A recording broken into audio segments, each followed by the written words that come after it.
In this tutorial, I'm going to show you how to create LUT presets from any movie in Premiere Pro. To begin, I've imported two clips onto my timeline over here.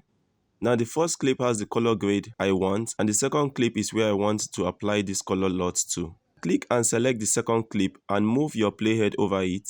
Now come over to Lumetri color over here and select it, and scroll down to color wheels and match, and select the comparison view and apply match.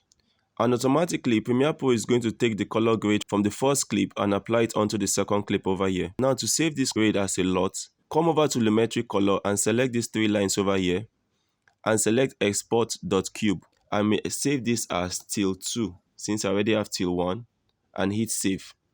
And automatically this color grade has been saved. Now to see this, all I need to do is to import another video onto my timeline.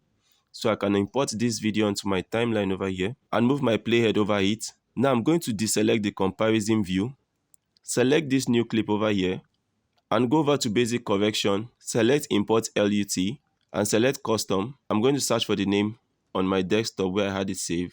Select till2.cube and hit open. And that's it guys on how to create LUT preset from any movie in Premiere Pro. Thank you guys for watching and see you in my next tutorial tomorrow.